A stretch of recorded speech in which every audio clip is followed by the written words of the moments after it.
সঠিক পরিকল্পনা, আধুনিক প্রযুক্তি ও বহুমুখী পণ্যের প্রসারের মাধ্যমে পাট খাতের রপ্তানি আয় ৫ থেকে ৭ বিলিয়ন ডলারে উন্নীত করা সম্ভব।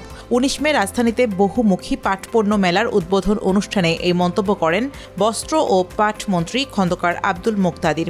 এ সময় পাট খাতে অতীতের উদাহরণ তুলে ধরেন তিনি।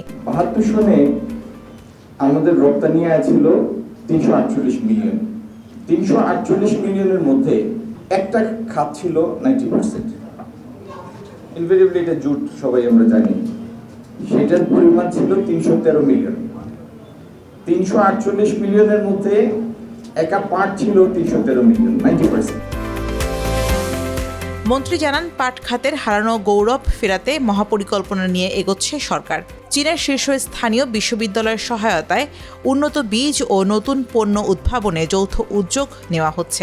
আমাদের প্রথম লক্ষ্য হলো আগামী দিনে পাট বীজের সম্পূর্ণ হওয়া। কম বেশি আমাদের ৬,০০০ টনের মতো পাট বীজ লাগে বছর পরই।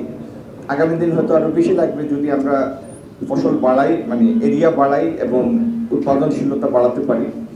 তো এই ৬,০০০ টন পাট বীজ এটি আগামী দিনে বাংলাদেশে উৎপাদন করতে হবে। এটি হচ্ছে লক্ষ্য নাম্বার 1। আমাদের এখানে রাষ্ট্রায়ত্ত যে পাটকলগুলি ছিল, আমরা চাই দ্রুত সেগুলি ব্যক্তি খাতে চলে যায় এবং ব্যক্তি খাত আরো যদি ভিন্ন কোনো ইনভেস্ট করতে চান করবেন, কিন্তু পাটকলগুলিকেও তারা চালানোর ব্যবস্থা করেন। আমরা যদি পাট পণ্য বহুমুখী করতে পারি, বাইরে থেকে ভালো প্রাইস আনতে পারি, ডোমেস্টিক কনজাম্পশন বাড়াতে পারি, তাহলে পাটকল চালিয়েও ওনারা মুনাফা অর্জন করবেন। সরকারের কর্মপরিকল্পনা বাস্তবায়নে বেশ কিছু সংকটের তথ্য তুলে ধরলেন পাট পণ্যের ব্যবসায়ীরা।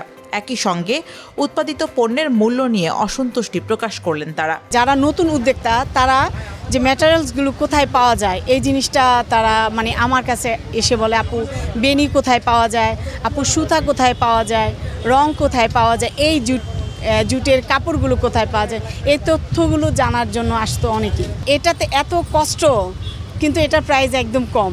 গার্মেন্টসে যেভাবে নজর দিচ্ছে, ওইটার 20% নজর দেয় আমাদের পাটের দিকে দেয়। গার্মেন্টসের থেকে গার্মেন্টসের বয়সটা আমাদের বাংলাদেশটা, আমাদের পাটের সমৃদ্ধি, এটা বাংলাদেশ চাইতে আমাদের সময় লাগবে মাত্র 2 বছর মিনিমাম। সরকারি প্রচার প্রচারণার পর শুরু হওয়া পাট পণ্য মেলার প্রথম দিনে ক্রেতা ও দর্শনার্থী উপস্থিতি ছিল খুবই কম। যদিও সময়ের সঙ্গে সঙ্গে ক্রেতা ও বিক্রি বৃদ্ধির আশায় আছেন স্টল সংশ্লিষ্টরা। আগের তুলনায় এখন আপনার এটার চাহিদা অনেকটা বাড়ছে। আপনার এটা যদিও পরিবেশ বান্ধব পণ্য, সেক্ষেত্রে আপনার গ্লোবাল পণ্য হিসেবে অনেকে আপনার এটাকে মূল্যায়ন করে। ফার্মগেটের জেডিপিসি চত্বরে আয়োজিত এই মেলা চলবে আগামী ২৩ মে পর্যন্ত। প্রতিদিন সকাল ১০টা থেকে রাত ৯টা পর্যন্ত সবার জন্য উন্মুক্ত থাকবে।